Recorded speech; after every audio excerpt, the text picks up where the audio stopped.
स्वागत आप सबका एक बार फिर से मेरे चैनल ज्ञान तत्व में। आज की वीडियो में हम केवीएल और केसीएल के बारे में जानने वाले हैं। किरचॉफ्स ने एक्चुअली दो रूल दिए हमें। किरचॉफ्स रूल जो है हमारे साइंटिस्ट हुए किरचॉफ्स रूल्स दो होते हैं। पहला फर्स्ट रूल और सेकंड रूल या लॉ, इसको नियम बोल सकते हैं। Kirchhoff's first law, Kirchhoff's second law. First law में आता है हमारा केसीएल, किरचॉफ्स करंट लॉ, और सेकंड लॉ में आता है हमारा केवीएल, किरचॉफ्स वोल्टेज लॉ।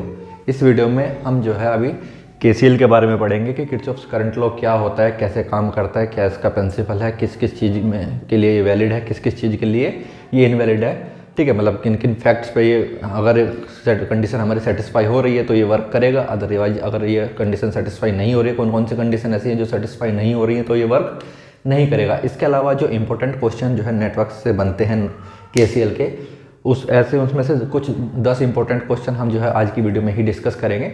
उसके अलावा जो रिलेटेड क्वेश्चंस अगर आप बनेंगे, आप जो है एक बार ट्राई कीजिए, अटेम्प्ट कीजिए उन क्वेश्चंस को। उसके बाद अगर नहीं आता तो मुझसे पूछिए, अपने पास है तो सोर्सेज तो कमेंट कर दीजिए। अगर फोटो भेजना चाहते हैं तो टेलीग्राम ग्रुप मैंने का लिंक डाला हुआ है, उस ग्रुप में जो है पोस्ट कर दीजिए, मैं वहाँ पे भी सॉल्यूशन उसको प्रोवाइड करा दूंगा।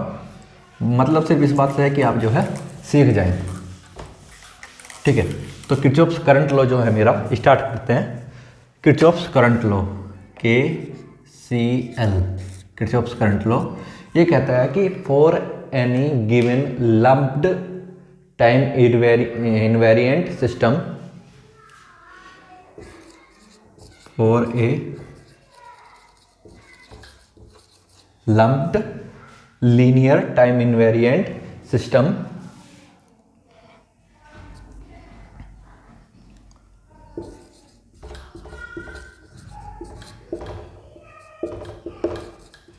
Time invariant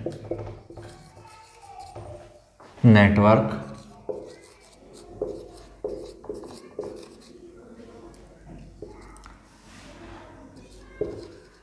some of current at any particular node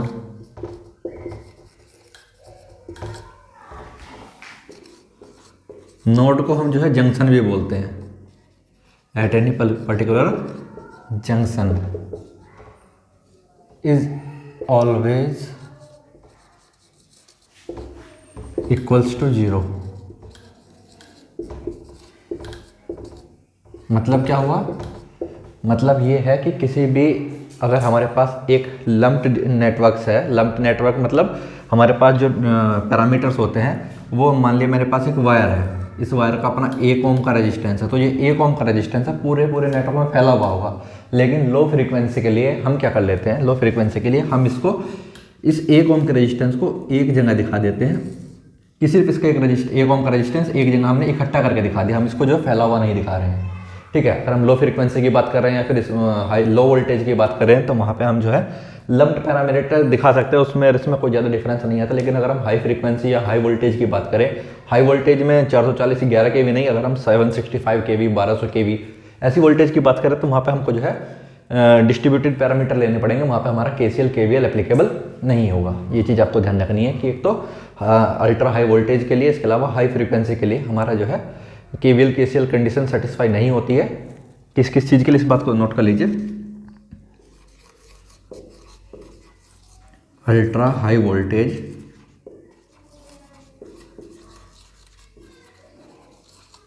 और हाई फ्रीक्वेंसी।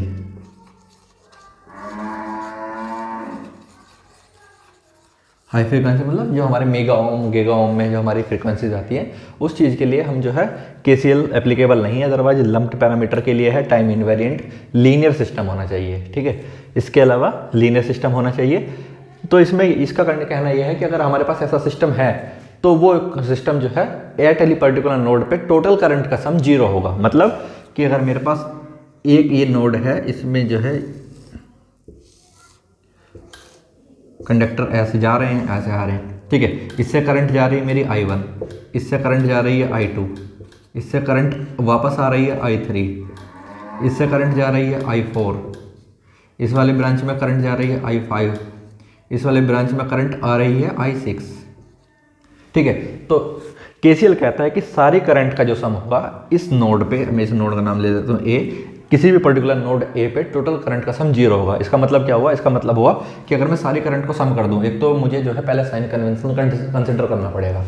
क्या कि अगर मैं आने वाली करंट को पॉजिटिव ले रहा हूँ, वो करंट जो नोड की तरफ जा रही है, अगर मैं उसको पॉजिटिव लूँगा तो मुझे उससे दूसरी तरफ यानी कि जो करंट नोड से जा रही है उसको नेगेटिव लेना पड़ेगा, या फिर आप इसका उल्टा भी कर सकते हैं, आंसर सेम रहेगा दोनों स्टेट में।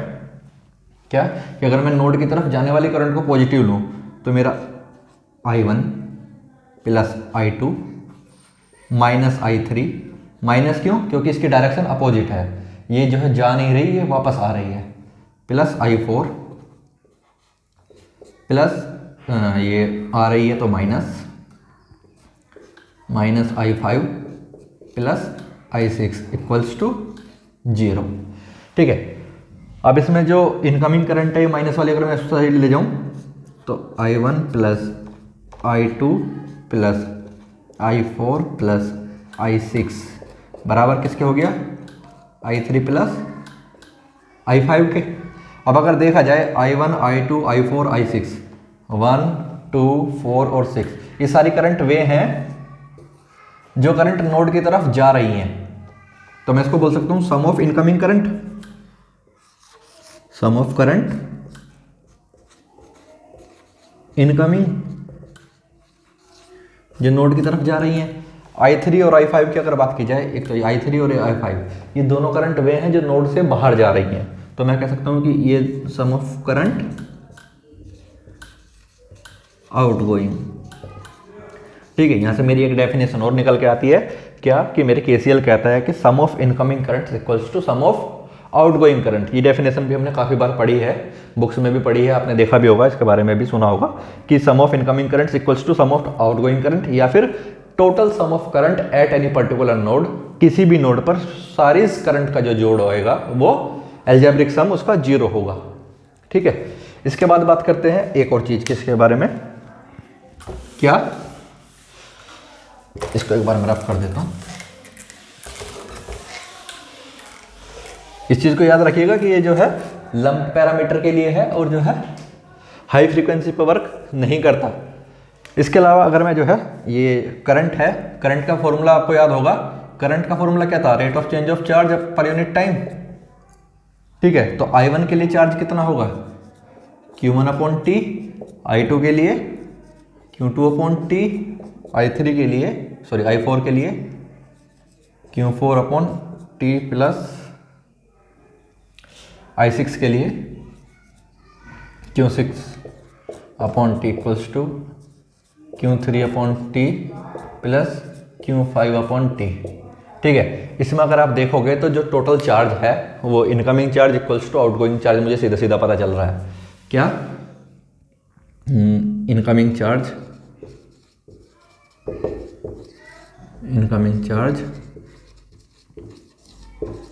Equals to outgoing charge. ठीक है, इससे एक कंक्लूजन और निकल के आता है, क्या कि केसीएल हमारा law of conservation of charge को सपोर्ट करता है या फिर उसको वेरीफाई करता है, उसको फॉलो करता है। ठीक है, क्या बताता है KCL? KCL follows law of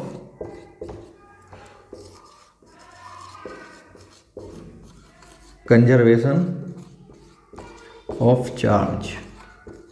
law of conservation of charge क्या कहता है कि चार्ज कभी भी ना तो पैदा किया जा सकता है, ना उसको मारा जा सकता है, मतलब ना उसको हम डिस्ट्रॉय कर सकते हैं, ना एब्जॉर्ब कर सकते हैं, ना ही उसको प्रोड्यूस कर सकते हैं। उसको सिर्फ हम ट्रांसफर कर सकते हैं एक स्टेट से दूसरे स्टेट में, एक मीडियम से दूसरे मीडियम में, एक कंडक्टर से दूसरे कंडक्टर में, या एक प्लेस से दूसरे प्लेस पे।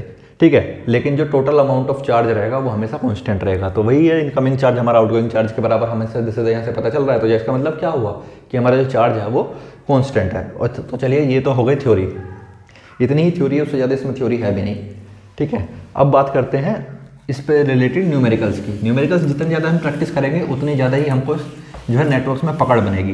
ठीक है, सिर्फ थ्योरी पढ़ने से कुछ नहीं होने वाला। क्यों? क्योंकि नेटवर्क्स में ज़्यादातर टाइम में न्यूमेरिकल्स बनते हैं, जितने भी क्वेश्चन आते हैं सब न्यूमेरिकल बेस्ड होते हैं, तो हमारे पास जो है न्यूमेरिकल की पकड़ होनी चाहिए।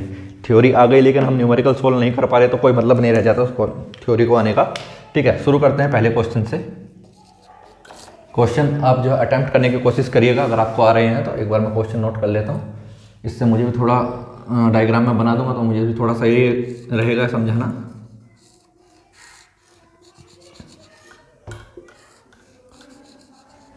ये मेरा डायग्राम है।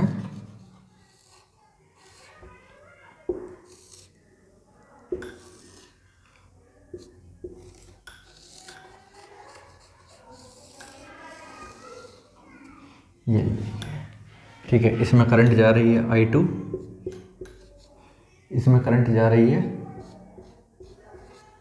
I3, इसमें करंट है मेरी 12 एम्पेयर, ये करंट है मेरी 9 एम्पेयर। ठीक है, इसके अलावा ये करंट है मेरी I1, इसको सिर्फ सब कैपिटल लिख रहे हैं। ठीक है, इसको ऐसे ले लेते हैं I1, ये मेरी करंट I2। ठीक है, और ये करंट जा रही है मेरी 12 एम्पेयर। ठीक है, और ये जा रही है 8 एम्पेयर। और पूछा क्या गया है? पूछा गया है कि करंट I1, I2 और I3 कैलकुलेट करके बताइए। ठीक है, तो यहाँ पे जो है जितने भी जो नोड हैं हम उसमें KCL अप्लाई कर सकते हैं, क्योंकि हमने अभी तक KCL ही पढ़ा है तो वही तो बताएंगे। एक नोड हमारा ये रहा, एक नोड ये रहा, एक नोड ये है, एक नोड ये है। जहाँ भी दो या दो से ज़्यादा एलिमेंट हमारे आपस में मीट कर रहे हैं, ठीक है, उनके जो मीटिंग पॉइंट होगा उसको हम जो है नोड या जंक्शन बोल सकते हैं। ठीक है, अगर हम बोल रहे हैं तो ठीक है, किसी भी नोड पे हम जो है KCL अप्लाई कर ही सकते हैं। अब मुझे पता है total sum of incoming current equals to total sum of outgoing current. तो अगर हम इस नोड ए की बात करें, इस नोड ए की, तो इनकमिंग करंट कितनी है इसमें? इनकमिंग करंट है इसमें 8 एम्पेयर। आउटगोइंग करंट कितनी है? 12 प्लस I1। देखिए ये जो है नोड की तरफ जा रही है, बाकी I1 नोड से दूर जा रही है, ये 12 एम्पेयर नोड से दूर जा रही है। ठीक है, तो मेरे पास एक क्वेश्चन बन गई, sum of incoming current equals to sum of outgoing current applying KCL at node A. Solution हो गया, applying KCL at node A. ठीक है, ये तो यहाँ से मैंने I1 निकाल लिया, कितना? माइनस के 4 एम्पियर। ठीक है, अगर हम जो है इस वाले नोड पे, ये नोड इसको B कंसिडर कर लेते हैं, नोड B पे हम KCL लगाएं, applying KCL at node B। Node B पे sum of incoming current equals to sum of outgoing current. Incoming में कौन कौन सी है? I3 इनकमिंग है, 12 एम्पेयर इनकमिंग है, आउटगोइंग कितनी है? 9 एम्पेयर। ठीक है, तो I3 आ गया मेरा कितना? 9 माइनस 12, I3 हो गया माइनस के 3 एम्पियर, है ना। ये करंट जो है इससे बाहर जा रही है, ये जो है नोड की तरफ आ रही है, ये भी नोड की तरफ आ रही है। तो I3 प्लस 12 बराबर 9। यहाँ से ये क्लियर हो गया। इसके बाद बात करते हैं I2 की। इसको नोड C मान लें। अगर इसको हम नोड C कंसिडर करें तो क्या होगा? Eight node C, node C में इनकमिंग करंट के कौन कौन सी? एक तो 9 एम्पेयर की ये करंट आ रही है, आउटगोइंग कौन कौन सी? 8 एम्पेयर की ये जा रही, और I2 ये जा रहा है। तो 9 incoming current equals to outgoing current, I2 plus 8। यहाँ से I2 निकल के आ गया कितना? 9 माइनस 8, I2 आ गया 1 एम्पियर। ठीक है, तो यहाँ से मेरा जो है तीनों आंसर मुझे पता चल गए हैं कि मेरा I1 कितना है? माइनस के 4 एम्पेयर, I3 कितना है? माइनस के 3 एम्पेयर, I2 है मेरा 1 एम्पेयर। अगर हम इस चीज़ को यहाँ पे अप्लाई करके देखें तो यहाँ से मैं वेरीफाई भी कर सकता हूँ। I2 कितना है मेरा? I2 है मेरा 1 एम्पेयर। I4 कितना आया? माइनस के 4। और I3 कितना आया? माइनस के 3, माइनस के 3 ये। ठीक है, तो देखिए इनकमिंग करंट कितनी है? माइनस के 4। आउटगोइंग करंट कितनी है? इनकमिंग माइनस के 4 प्लस का 1, आउटगोइंग कितनी है? माइनस के 3। ठीक है, तो देखिए यहाँ से मेरा सीधा सीधा वेरीफाई हो रहा है LHS इक्वल्स टू RHS। तो मैं कह सकता हूँ कि हाँ, हमने जो I1, I2, I3 की वैल्यू आंसर जो है एकदम सही निकाले हैं। ठीक है, ये बहुत ही बेसिक सा सवाल था जो नॉर्मली आता है। हालांकि आपके लिए जो है तीनों पार्ट नहीं पूछे जाएंगे मैक्सिमम केसेज में, ज़्यादातर केसेस में क्या होगा क्या कि या तो आपसे I1 पूछ लेंगे या I2 पूछ लेंगे या I3 पूछ लेंगे। रेयर केसेस में होगा कि आपसे तीनों चीज़ें पूछी जाए, ठीक है, क्योंकि हम जो है गेट वगैरह के लिए तैयारी यहाँ पे नहीं कर रहे हैं, हम जो है जेई लेवल की तैयारी यहाँ पे कर रहे हैं। अब क्योंकि ये बताना भी ज़रूरी है, अब क्योंकि बेसिक से क्वेश्चन या फिर एक वेरिएबल वाला क्वेश्चन जो है ज़्यादातर लोग बाग कर ही लेते हैं। अब कर लेते हैं तो फिर कैसे आप जो है आगे निकलेंगे। आगे निकलने के लिए तो ज़रूरी है कि हम जो है थोड़ा टफ लेके चले सिस्टम को, मतलब पहले से तैयारी अपनी टफ लेके चलें, जिससे क्या हो हम जो है आसान क्वेश्चन भी कर पाए और जो थोड़े टफ क्वेश्चन है उसमें से भी मैक्सिमम पोर्शन हम जो है अटेंड कर पाएँ, ठीक है।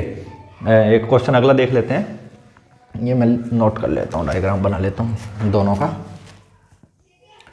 ये डायग्राम है,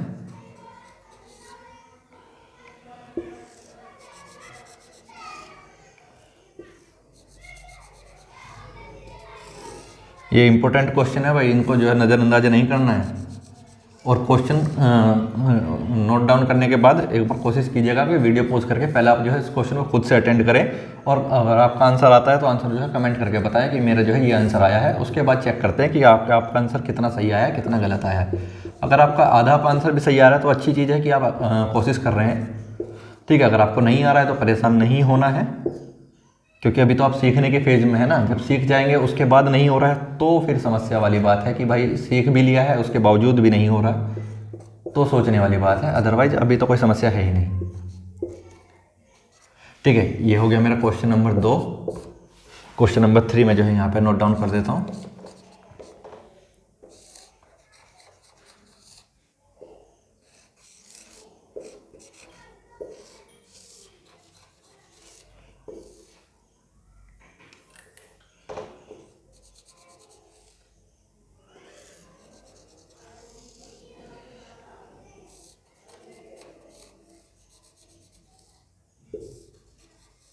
ये हो गया करंट इधर से जा रही है 3 एम्पेयर, ये हो गया 5 एम्पेयर, और ये करंट I1,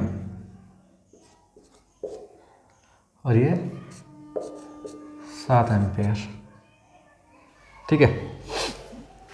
ये हमारे क्वेश्चन हो गए दोनों, क्वेश्चन नंबर 2 और क्वेश्चन नंबर 3, ठीक है। हमें इसमें बताना है कि हमारे जो अननोन वेरिएबल्स हैं यानी कि I1, I2 और I3 मुझे इसमें कैलकुलेट करना है। इसमें जो है सिर्फ I1 कैलकुलेट करना है, ठीक है। पहले शुरू करते हैं क्वेश्चन नंबर 2 से। उससे पहले मैं एक बार कहना चाहूँगा कि अगर आपको ये क्वेश्चन हो रहे हैं तो एक बार वीडियो पॉज करके पहले खुद से ट्राई करने की कोशिश कीजिए। ठीक वैसे ही होगा जैसे हमने क्वेश्चन नंबर 1 किया है, ठीक है। अगर आपका आंसर आता है तो बहुत अच्छी बात है कि आप जो है जल्दी सीख रहे हैं, ठीक है। और अगर ये चीज़ें आपको आसान लग रही है तो फिर भी वीडियो पे बने रहिए, क्योंकि हम जो है धीरे धीरे लेवल बढ़ाते चल रहे हैं। ऐसा ना हो कि फिर अगली वीडियो में आप चाहे अचानक से लेवल हार्ड मिले, ठीक है। तो इसलिए थोड़ा आसान से लेके चल रहे हैं। इस नोड की अगर बात करें, नोड ए, ये नोड बी, इनकमिंग करंट कितनी है? ये करंट है 1 एम्पियर, 1 एम्पियर। ये वाली करंट ये यही है जो आ रही है, ठीक है। इनकमिंग करंट कितनी है? 1 एम्पियर प्लस I1, I1 और 1 आ रही है, जा कैंसिल रही है 2 और 10, 2 प्लस 10 जा रही है। तो I1 कितना हो गया? 2 प्लस 10 माइनस 1 कितना हो गया? 11 एम्पियर। यहाँ से I1 निकल गया। I2 इसकी बात की जाए तो यहाँ से मेरी ये करंट जा रही है 1 एम्पियर, यहाँ से ये करंट आ रही है 2 एम्पियर। तो total sum of incoming current sum equals to sum of outgoing current. Current जा कौन कौन से रही है? एक तो 1, एक I2। आ कौन कौन सी रही है? 2 और 3। तो यहाँ से I2 मेरा आ गया कितना?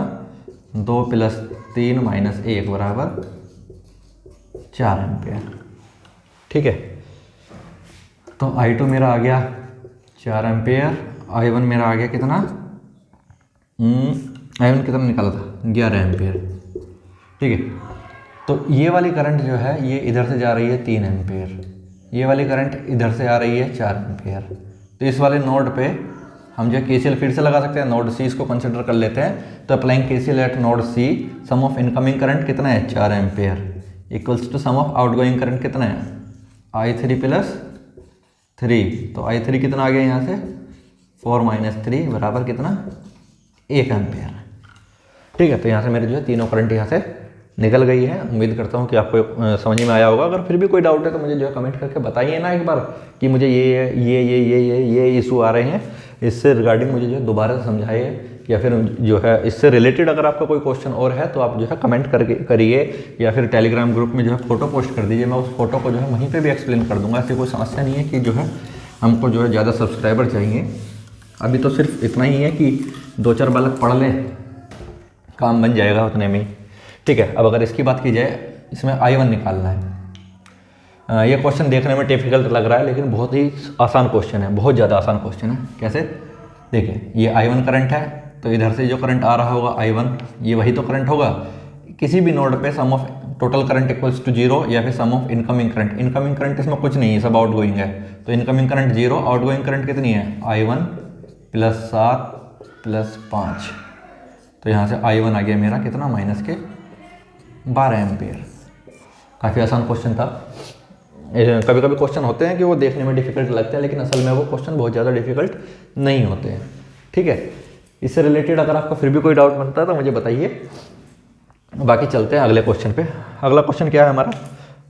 मैं क्वेश्चन नोट कर देता हूँ, एक बार इसको रफ कर दूँ, फिर 2 क्वेश्चन अपडेट करता हूँ। टोटल लगभग 10 क्वेश्चन जो है KVL से रिलेटेड, 10 क्वेश्चन KCL से रिलेटेड जो है करते चलेंगे, क्योंकि ये जो है टॉपिक बहुत ज़्यादा इंपॉर्टेंट है, बहुत इंपॉर्टेंट है। सिर्फ नेटवर्क के नज़रिए से ही नहीं, ये जो और हमारे इलेक्ट्रिकल से रिलेटेड सब्जेक्ट्स हैं उन सब में भी जो है बहुत ज़्यादा पूछे जाते हैं।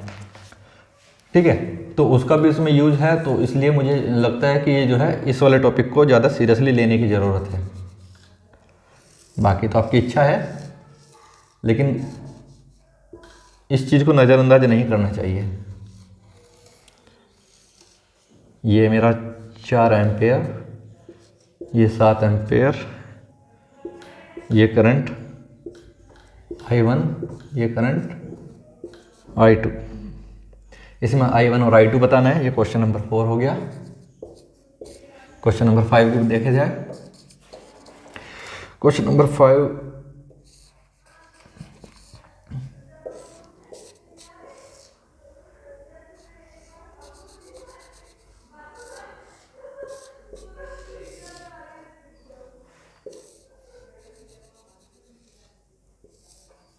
ये हो गया क्वेश्चन नंबर 5।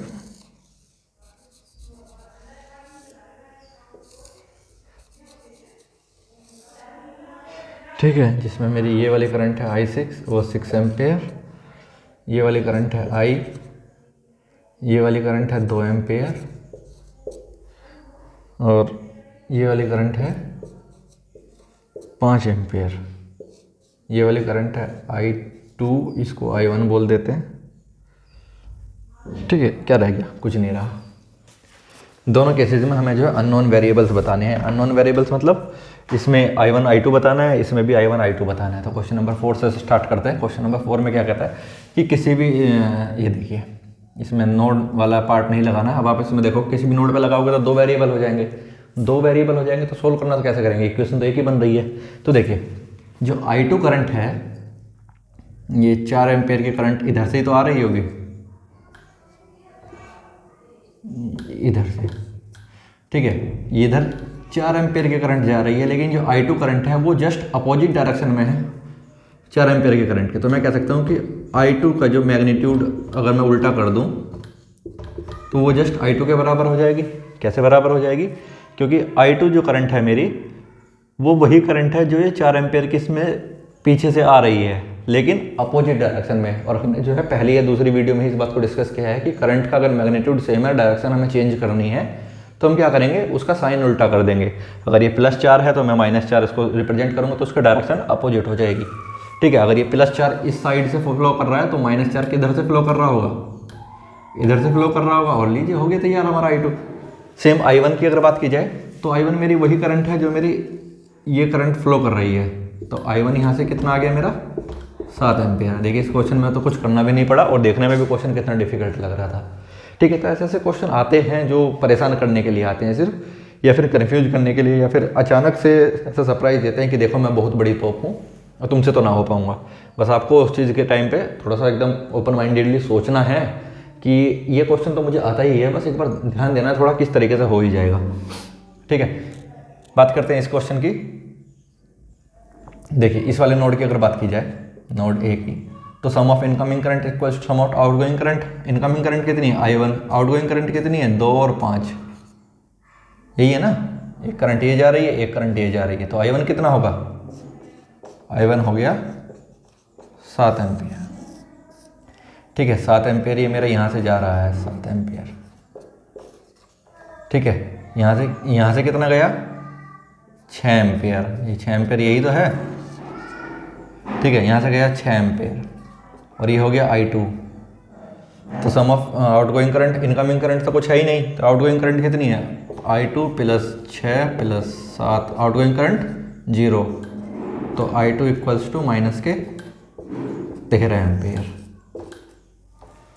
ये हमारा 5वां क्वेश्चन है। क्वेश्चन काफ़ी आसान है, अभी धीरे धीरे हम जो है लेवल बढ़ाते चलेंगे।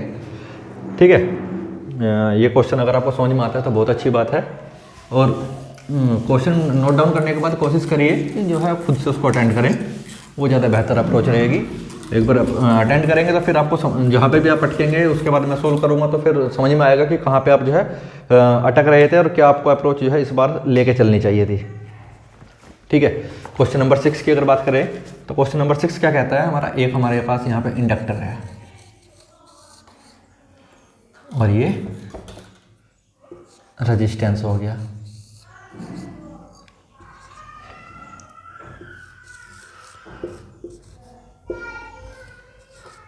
ठीक है, और ये करंट सोर्स की वैल्यू है 12 cos ωt - 5। इंडक्टर की वैल्यू है L और ये करंट जा रही है रेजिस्टेंस के अक्रॉस IR, वो भी टाइम के रेस्पेक्ट में, और इंडक्टर से जो करंट जा रही है वो है मेरी ILT। अब क्वेश्चन में जो चीज़ मुझे गिवन है वो मैं लिख देता हूँ। If IR 4e⁻³ +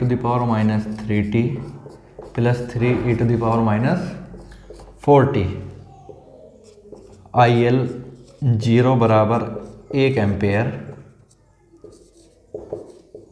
find 5। अब क्वेश्चन पढ़ने से मुझे जो है बहुत ज़्यादा कॉम्प्लिकेटेड लग रहा है कि ये क्वेश्चन कैसे होगा। क्यों?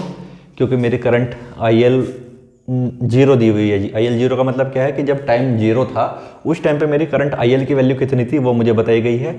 IR मुझे गिवन है और ये वाला जो करंट सोर्स है उसकी वैल्यू गिवन है 12 cos ωt - 5, और पूछा गया है कि 5 की वैल्यू आप बता दीजिए। ठीक है, अब कैसे बताया जाए?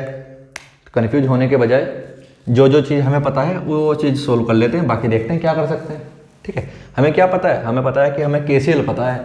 KCL क्या कहता है कि sum of total current at any node equals to 0, या फिर sum of incoming current equals to sum of outgoing current. Incoming current कौन कौन सी है? एक तो IL आ रही है, एक ये वाली करंट आ रही है। आउटगोइंग करंट कौन सी है? ये वाली। ठीक है, इसमें पूछा क्या गया ये तो देखा ही नहीं। अच्छा, 5 पूछा है ना, फाइंड 5। ठीक है, इनकमिंग करंट कौन कौन सी है? एक तो ILT प्लस 12 cos ωt - 5 बराबर IRT। ठीक है, यहाँ से ILT निकाल लेते हैं।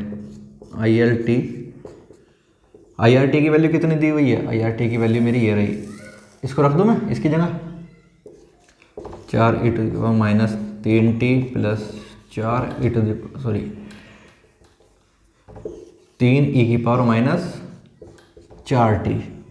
अभी जो 12 cos ωt - 5 है इसको बराबर के दूसरी तरफ लेके जाऊंगा तो माइनस में आएगा, माइनस के 12 cos ωt - 5। ठीक है, अब मुझे एक चीज़ ये गिवन है क्वेश्चन के अंदर, ये देखिए कि टाइम की वैल्यू अगर मैं 0 रख दूं, अगर मैं टाइम की वैल्यू 0 रख दूं तो IL की वैल्यू 1 हो जाएगी।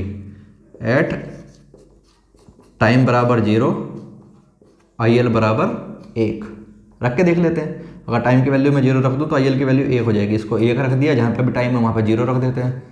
4e⁻⁻0, ये तो 0 ही हो गया, प्लस 3e⁻0 माइनस के 12 cos ωt, यहाँ पे t की वैल्यू 0 तो ये भी 0, माइनस के 5। ठीक है,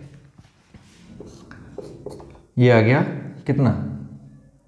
4 और 3, e⁻0 की वैल्यू 1 होती है, इस बात को नोट करके रखिएगा। e⁻0 की वैल्यू 1 होती है। ये 4 और 3 7 माइनस कोस माइनस थीटा, कोस minus theta cos theta minus 12 कोस फाइव। ठीक है, इसको ले गए इस तरफ, 1 माइनस 7 बराबर माइनस के 12 कोस फाइव, माइनस के 6 बराबर माइनस के 12 कोस फाइव, माइनस से माइनस कट गया, 6/12 बराबर कोस फाइव। ठीक है, तो यहाँ से मेरा कोस फाइव आ जाता है, कोस फाइव बराबर 6/12 मतलब 1/2। अगर आपको कोस ट्रिग्नोमेट्री के वेरिएबल्स ये पता हो तो आपको पता होगा कोस 60 की वैल्यू जो है 1/2 होती है, कोस 60 डिग्री। ठीक है, तो यहाँ से मेरा फाइव आ गया कितना, 60 डिग्री। ठीक है, ये अगर डिग्री में पूछा गया आंसर है तो 60 डिग्री, अगर रेडियन में पूछा गया है तो कितना आएगा, π/3। ठीक है, दोनों एक ही बात है, π/3 या फिर कोस 60 डिग्री। एक बार मैं फिर से बता देता हूँ कैसे आया। देखिए, हमें नहीं पता कि इसमें क्या करना था, हमें बस ये पता है कि कुछ करंट जो है इनकमिंग है, कुछ करंट आउटगोइंग है। तो ठीक है, एक बार एक काम करते हैं ना, केसीएल लगा के देख लेते हैं। केसीएल लगाया मैंने, incoming current equals to outgoing current.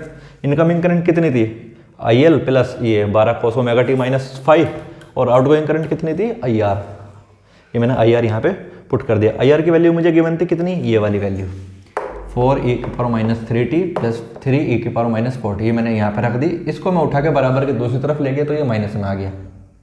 ठीक है, फिर मुझे एक चीज़ और गिवन थी कि टाइम t पर IL की वैल्यू 1 है, तो मैंने t जहाँ पे भी था इस पूरी इक्वेशन में, इसमें जहाँ पे भी t लिखा हुआ था मैंने उसकी वैल्यू 0 रख दी।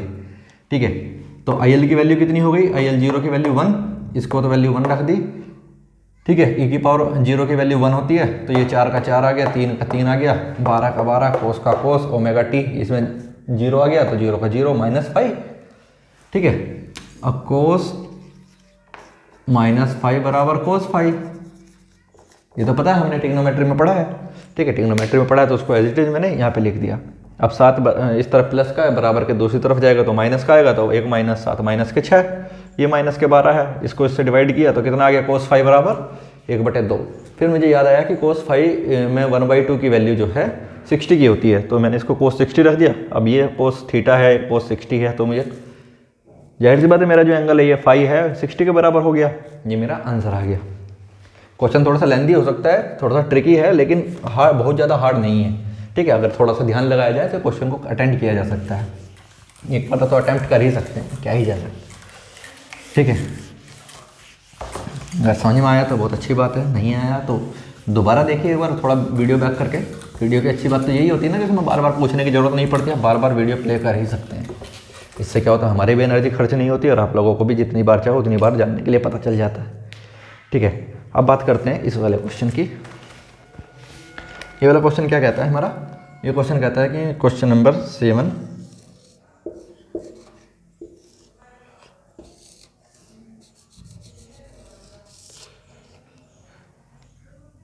इसमें हमारे डिपेंडेंट सोर्स का भी जिक्र किया गया है। डिपेंडेंट सोर्स देख के पहली बात तो घबराना नहीं है। ठीक है, ये क्वेश्चन इसीलिए इसमें डाला गया है क्योंकि ज़्यादातर केसेस में डिपेंडेंट सोर्स देख के जो है बच्चे घबरा जाते हैं और उस क्वेश्चन को अटेंड ही नहीं करते, सोचेंगे कि यार ये कैसे होगा, जबकि डिपेंडेंट सोर्स में क्लू दिया हुआ होता है कि इसकी वैल्यू क्या है। वो नेटवर्क के अंदर ही किसी ना किसी की वैल्यू पे इसकी वैल्यू डिपेंड करेगी, और फिर हम जब भी उस चीज़ को सीरियसली ना लेके बस छोड़ देते हैं। ये आ गया मेरा Vx, 18 ओम का रेजिस्टेंस है, इसमें करंट जा रही है IA, इसमें करंट जा रही है IB, इसमें करंट जा रही है IC। यह आ गया 0.1 Vx, 9 ओम, और ये 2 एम्पेयर। ठीक है, अब देखिए हमें क्या करना है इस क्वेश्चन में, क्वेश्चन नंबर 7, इसमें निकालना है फाइंड वही IA, IB एंड IC। ठीक है, IA, IB और IC निकालना है। अब ये देखिए, एक नोड हमारा ये है, एक नोड ये है, इन दोनों के बीच में तो कोई एलिमेंट लगा नहीं है, इसका मतलब ये हुआ कि ये दोनों एक ही नोड है। ठीक है। ऐसे ही इसी और उसके बीच में कुछ नहीं है, तो मतलब ये तीनों एक ही नोड है। इसका मतलब ये है कि अगर मैं इन तीनों को यहाँ से कनेक्ट कर दूँ और इसको यहाँ से रफ कर दूँ तो भी बात एक ही है। जब इनके बीच में कोई एलिमेंट है ही नहीं तो मतलब यही तो हुआ कि पूरा का पूरा एक ही नोड है। ठीक है। सेम चीज़ इसके लिए है कि नीचे भी तो पूरा एक ही नोड होगा।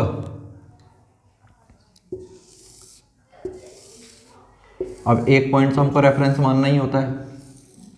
ठीक है, ये हमारा आ गया रेफरेंस पॉइंट यानी कि ग्राउंड पॉइंट। ठीक है। अब मुझे पता है कि sum of incoming current equals to sum of outgoing current. Incoming current कितनी है इसमें? इनकमिंग करंट है मेरी ये 5.6 एम्पेयर।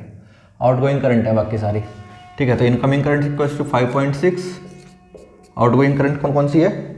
आउटगोइंग करंट हो गई मेरी एक तो IA, दूसरी IB, तीसरी IC और उसके बाद 2 एम्पेयर।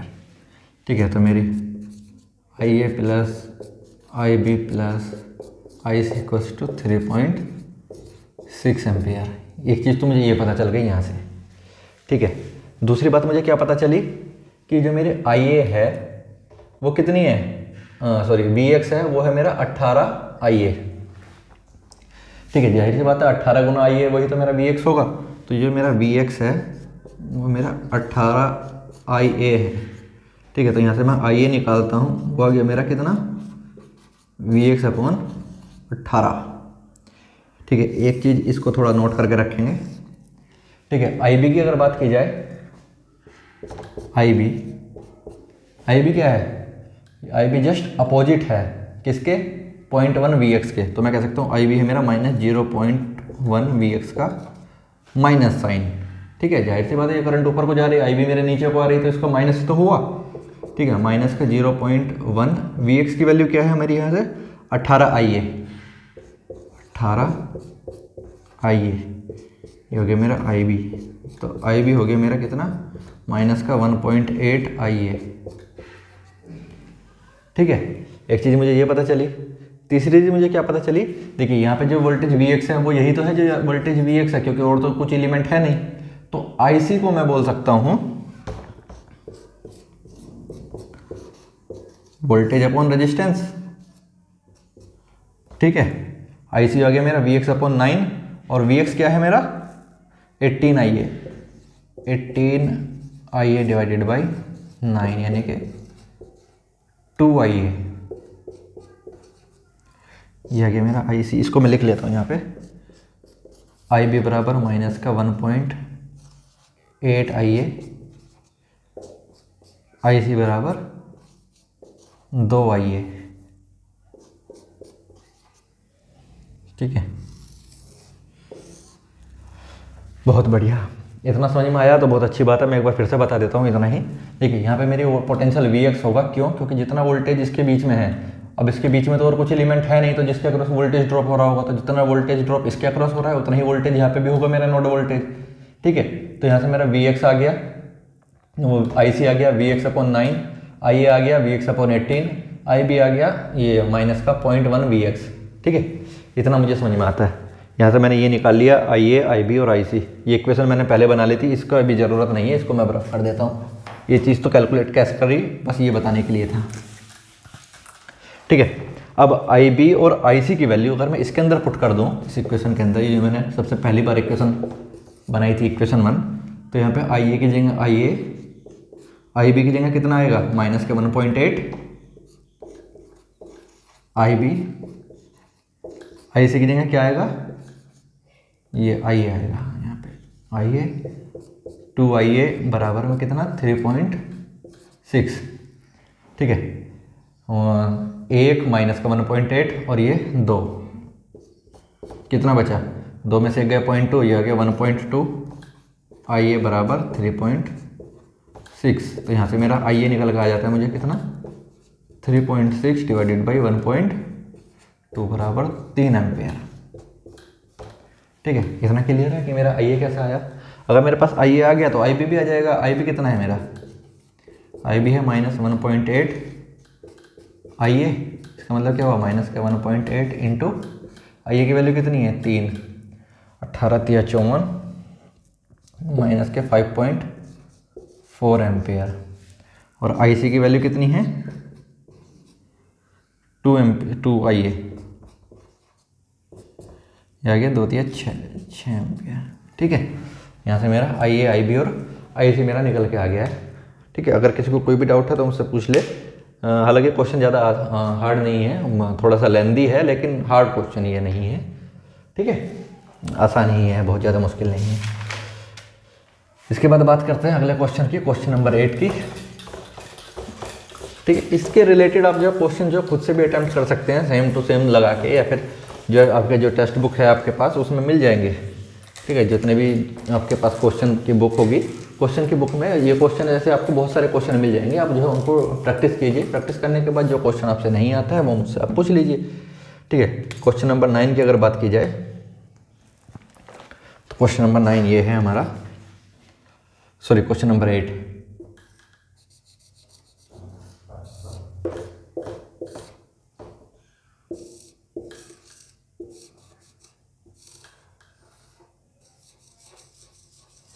इसमें हमारे इंडक्टर, कैपेसिटर और रेजिस्टेंस तीनों चीज़ें आ गई हैं।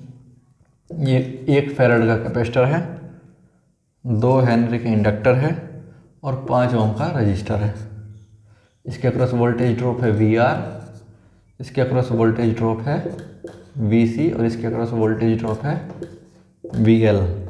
इसमें करंट आ रही है IL, इसमें करंट आ रही है IC और इसमें करंट आ रही है 1 एम्पियर।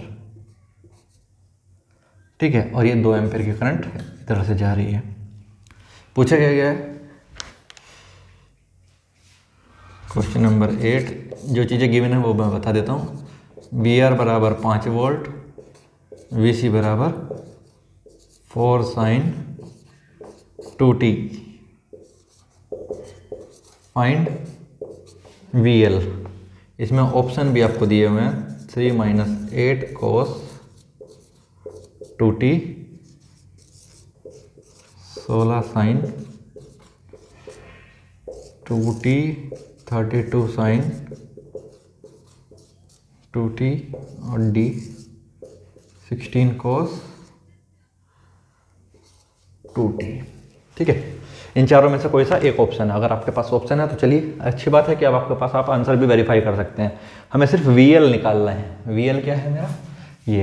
अब मेरे इसके अक्रॉस करंट 5 वोल्ट की करंट है और 5 ओम का रेजिस्टेंस, जाहिर सी बात है करंट ये तो 1 एम्पियर जा रही होगी, 1 एम्पियर। ठीक है, अब अगर मैं IC निकाल लूँ, ये मेरा IC है। ठीक है, अगर मैं IC निकाल लूँ क्योंकि मेरे पास VC गिवन है, तो फिर मैं जो है इस पर KCL लगा सकता हूँ, क्योंकि मेरे पास ये भी पता है, ये भी पता है, ये और पता चल जाए तो फिर मैं KCL लगा के एक इक्वेशन, एक अननोन से इक्वेशन सोल्व कर सकता हूँ। तो IC निकालने के लिए आपको याद होगा जब मैंने कैपेसिटेंस पढ़ाया था, कैपेसिटेंस में करंट का फॉर्मूला क्या बताया था? कैपेसिटेंस में करंट का फॉर्मूला था IC = CdV/dt। कैपेसिटर के अक्रॉस जो वोल्टेज है वो VC है, तो इसको यहाँ पे DVC लिखेंगे। कैपेसिटेंस कितना दिया हुआ है 1 फैराड, तो C की वैल्यू आ गई 1 D/dt। VC की वैल्यू कितनी दी हुई है? VC की वैल्यू है 4 sin 2t, आ गया 4 sin 2t। तो IC मेरा यहाँ से निकल जाएगा। इसका डिफरेंशिएशन 4 का तो डिफरेंस है, ये तो कांस्टेंट है, बाहर आ जाएगा। sin 2t का डिफरेंशिएशन क्या होगा? sin का डिफरेंशिएशन cos और 2t का डिफरेंशिएशन होगा 2। तो IC मेरा आ गया कितना 8 cos 2t। अगर आप देखेंगे ध्यान से तो लगभग इससे मिलता जुलता मेरे पास आंसर आ रहा है, लेकिन ये आपका आंसर नहीं है। ठीक है, ऐसा नहीं है कि आप जो है कहें कि यार ये तो मिलता जुलता तो आ ही रहा है, क्योंकि ये IC है। आपसे पूछा गया है, आपसे पूछा गया है VL। ठीक है, अब अप्लाई करते हैं नोड A पर। मैं KCL अप्लाई करता हूँ। क्या apply KCL at node A। Node A पर इनकमिंग करंट कितनी कौन कौन सी हो गई? एक तो 2 एम्पेयर, 1 एम्पेयर। आउटगोइंग करंट कितनी हो गई? IC और IL। 3 बराबर IC हमने अभी निकाला, क्या था 8 cos 2t।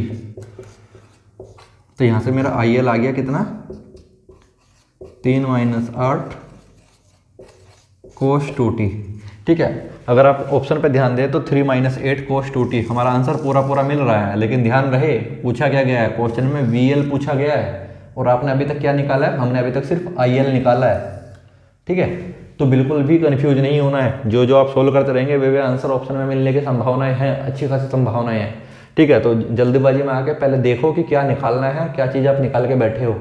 ठीक है, तब आप जो है आंसर को पुट करना है, ऐसा ना हो बिना बात के नेगेटिव मार्किंग लेके चले जाएं।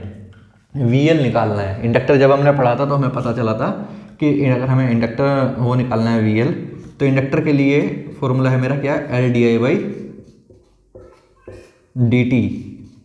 ठीक है, इंडक्टर के लिए L कितना दिया हुआ है, 2 हेनरी, d/dt। IL की वैल्यू मैंने कितनी निकाली, 3 माइनस 8 कोस 2t। ठीक है, इन दो तो बाहर है ही, 3 का डिफ्रेंसिएशन कांस्टेंट है, 0 हो जाएगा, माइनस 8 का डिफ्रेंसिएशन तो 8 ही रहेगा, कोस का डिफ्रेंसिएशन माइनस साइन, तो ये माइनस वाला साइन प्लस का हो जाएगा 2t। उसके बाद 2t का डिफ्रेंसिएशन कितना आ जाएगा, इनटू में 2। ठीक है, तो क्या आंसर आ गया, 2 गुना 8 गुना 2 कितना हो गया, 32, 32 साइन 2t, ये मेरा आंसर हो गया। कौन सा ऑप्शन मिल रहा है, ऑप्शन सी। ठीक है, तो ध्यान रखिएगा, अगर ऑप्शन ए आपका डायरेक्ट शुरुआत में मिल जाता है तो थोड़ा सा एक बार जरूरी है कि आप क्वेश्चन को दोबारा से चेक करें, क्योंकि बहुत बार ऐसा होगा कि ऑप्शन ए आपका सिर्फ इसलिए रखा जाता है कि आप जो है कन्फ्यूज होकर उसको टिक कर दो और नेगेटिव नंबर लेके बैठ जाए। ठीक है, तो ये गलती नहीं करनी है, बिल्कुल भी नहीं करनी है। ठीक है, समझ में आया तो बहुत अच्छी बात है, नहीं आया तो आप जो है एक बार वीडियो दोबारा से देखिए, फिर भी नहीं आया तो मुझे एक बार बताइए कि क्या समस्या आ रही है, क्या चीज़ समझने में प्रॉब्लम आ रही है। अगर आपने वीडियो शुरू से नहीं देखी हैं, जो अभी तक डाली हैं, लगभग 6 वीडियो अभी तक डाल दिए हैं नेटवर्क से थ्योरम से रिलेटेड, अगर वो नहीं देखी हैं तो फिर तो गड़बड़ वाली बात है ही, वो देखिए तो एकदम सब कुछ क्लियर हो जाएगा। क्वेश्चन नंबर अगर 9 की बात की जाए तो क्वेश्चन नंबर 9 जितना देखने में खतरनाक है, करने में उतना ही आसान है। क्वेश्चन नंबर 9 क्या कहता है, क्वेश्चन नंबर 9 कहता है हमारा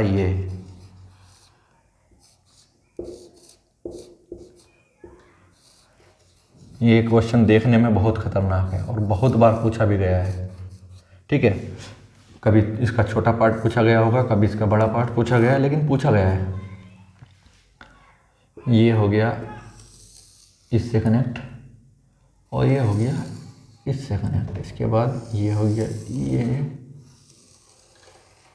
ठीक है, ये करंट हो गई मेरी I1, ये करंट हो गई मेरी I2, ये करंट हो गई I3, ये करंट हो गई मेरी I4।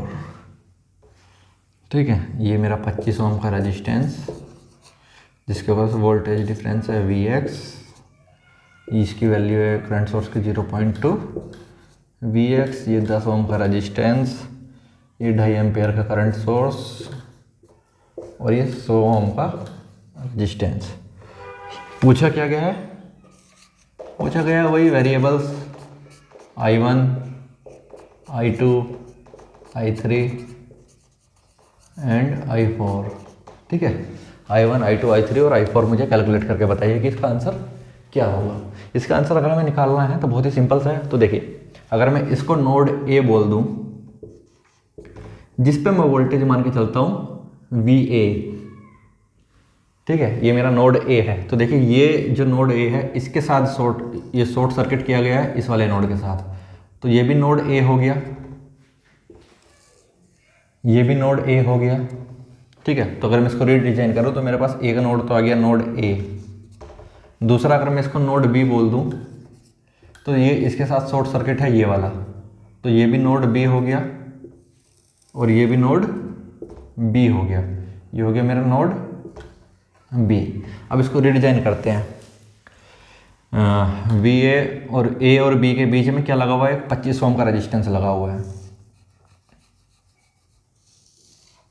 ये 25 ओम का रेजिस्टेंस है, इसकी वैल्यू है Vx। ठीक है, उसके बाद A और B के बीच में 0.2 Vx की वैल्यू लगी हुई है, जिसमें एरो का डायरेक्शन है ए की तरफ, ये लीजिए एरो की डायरेक्शन ए की तरफ, और क्या है 0.2 Vx ए और बी के बीच में, ये दोनों यहाँ तक हो गया। उसके बाद ए और बी के बीच में 10 ओम का रेजिस्टेंस लगा हुआ है, ए और बी के बीच में 10 ओम का रेजिस्टेंस लगा हुआ है, ये लगा दिया 10 ओम का रेजिस्टेंस। यहाँ तक हमने नेटवर्क से रिजोल्व कर लिया। बी और ए के बीच में 2.5 एम्पेयर का करंट सोर्स लगा हुआ है, जिसमें जो करंट की डायरेक्शन है वो बी की तरफ है, बी की तरफ 2.5 एम्पेयर का करंट सोर्स लगा हुआ है। उसके बाद ए और बी के बीच में 100 ओम का रेजिस्टेंस लगा हुआ है।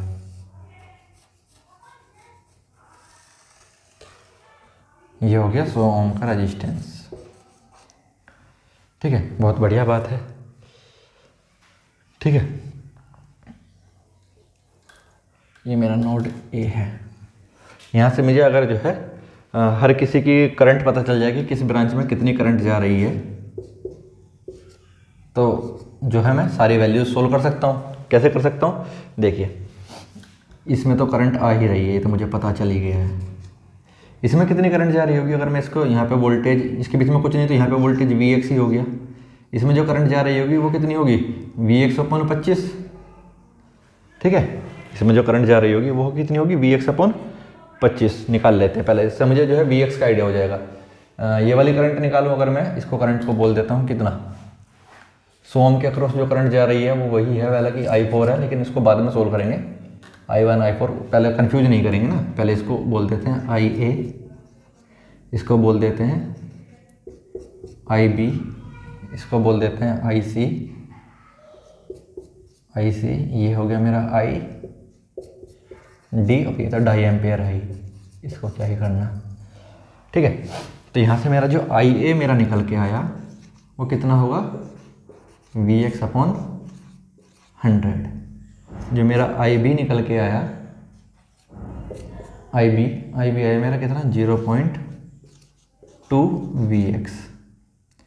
IC जो मेरा आया वो कितना आया, Vx/25। ठीक है, और ID मेरा आया Vx/10, बाकी वो तो 2.5 एम्पेयर है। ठीक है, अब अगर मैं इसमें KCL लगाऊं इस नोड पे, sum of incoming current equals to sum of outgoing current. Incoming current कौन कौन सी है, IB, सिर्फ IB ही तो है, IB आ रही है, बाकी सब जा रही है, तो ये IA plus IC plus ID plus 2.5 ampere. ठीक है, IB की वैल्यू कितनी है, 0.2 Vx। IA की वैल्यू कितनी है, Vx/100। IC की वैल्यू कितनी है, Vx/25। ID की वैल्यू कितनी है, Vx/10, और ये हो गया 2.5। एलसीएम ले लिया, 100 आ गया। इसको भी 100 बनाने के लिए ऊपर नीचे 100 से मल्टीप्लाई कर दो, ये हो गया 20 Vx/100। ये अभी भी 0.2 ही है, इसका एलसीएम लिया 100 आ गया, ये आ गया Vx, 4Vx, 10Vx। इसमें 100 से गुना करेंगे कितना आएगा, 250। ये आ गया 250, ये 100 से 100 कट गया। अब इसको सोल्व कर लेते हैं। ये आ गया 20 Vx, ये कितना गया 10 और 4 14 और 1 5 15, माइनस के 15 Vx बराबर 250। ये आ गया कितना, 5 Vx बराबर 250। ठीक है, तो Vx आ गया मेरा कितना, 250 और बटे 5 कितना आ गया, 50 वोल्ट। ठीक है, बेसिक से हमने KCL ही लगाया है और कुछ नहीं किया है। इनकमिंग करंट से कुछ आउटगोइंग करंट, IA क्या है, IB क्या है, IC क्या है, ये चीज़ हमने यहाँ से पता कर ही ली थी। क्या कि IA मेरा क्या है, Vx, ये वाली इसको मैं जो है रेफरेंस मान के चल रहा हूँ अभी। ठीक है, Vx/100, ये IB हो गया, और ये IB क्या है 0.2 Vx, IC क्या है Vx/25, ID क्या है Vx/10 और ये तो 2.5 एम्पेयर है ही। ठीक है, अब बात करते हैं इसके आगे की कि IA, IB, IC और ID कितना आया। ठीक है, इसको मैं रफ कर देता हूँ यहाँ से। अगर कोई भी डाउट हो, मैं फिर से कह रहा हूँ, अभी इस चीज़ को हल्के में नहीं लेना है, बहुत ज़्यादा ज़रूरत पड़ेगी इसकी आगे चल के। तो बिल्कुल भी अगर थोड़ा भी डाउट बनता है तो उसको तुरंत पूछे। IA की वैल्यू कितनी है 50/100 यानी कि 0.5 एम्पेयर। 0.2 गुना ये आ गया 50,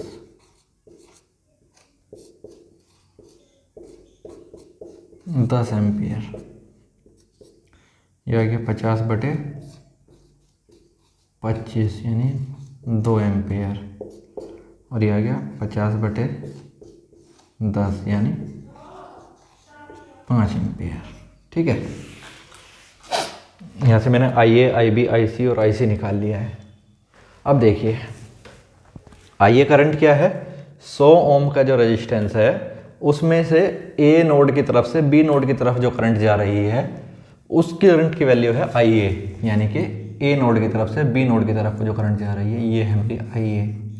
IA की वैल्यू मैंने कितनी निकाली 0.5 एम्पेयर, ये आ गया मेरा 0.5 एम्पेयर। ठीक है, IB की वैल्यू कितनी है, IB की वैल्यू है मेरी 10 एम्पेयर। और 10 एम्पेयर क्या है मेरा, B नोड से A नोड की तरफ को जो करंट सोर्स की वैल्यू जा रही है, इसकी वैल्यू है कितनी मेरी, ये आ गया मेरा 10 एम्पेयर। IC की वैल्यू कितनी है, IC है मेरा ये A नोड से B नोड की तरफ को जो 25 ओम के अक्रॉस जो करंट जा रही है वो है मेरी 2 एम्पेयर। A नोड से B नोड की तरफ 25 ओम के अक्रॉस, ये हो गया मेरी 2 एम्पेयर। उसके बाद ID करंट क्या है मेरी, जो A नोड से B नोड की तरफ 10 ओम के अक्रॉस जो करंट जा रही है A नोड से B नोड की तरफ, ये कितनी करंट हो गई मेरी 5 एम्पेयर। ठीक है, इतना मैंने सोल्व कर लिया है। मुझे हर ब्रांच के अक्रॉस करंट पता है। अब हर ब्रांच के अक्रॉस करंट पता है तो मैं जो I1, I2, I3, I4 की वैल्यू भी आराम से निकाल सकता हूँ। कैसे निकाल सकता हूँ, अगर मैं KCL लगाता हूँ, ये देखिए I1 की जो करंट इधर जा रही है वही करंट इधर से आ रही है, इनकमिंग करंट से इक्वल्स टू आउटगोइंग करंट। ठीक है, तो इनकमिंग करंट तो है ही नहीं कुछ भी, आउटगोइंग करंट कितनी है I1 + 2 = 0। तो I1 की वैल्यू कितनी आ गई -2 एम्पेयर। ये तो यहीं से सोल्व हो गया। दूसरा, ये करंट यहाँ पे I1 है, ये करंट I2 है, इधर से करंट 10 एम्पेयर जा रहा है, इधर से करंट 5 एम्पेयर जा रही है। तो अगर इस नोड पे हम KCL लगा लेते हैं, कितना आएगा, इनकमिंग करंट कितनी, एक तो 10 एम्पेयर और एक कौन सी है I1, दूसरी आउटगोइंग करंट कितनी है, एक तो 5 एम्पेयर, दूसरी कौन सी है I2। I1 की वैल्यू हमने अभी निकाली -2, 5 + I2, ये हो गया 8 - 5 = I2। तो यहाँ से I2 आ गया कितना 3 एम्पेयर।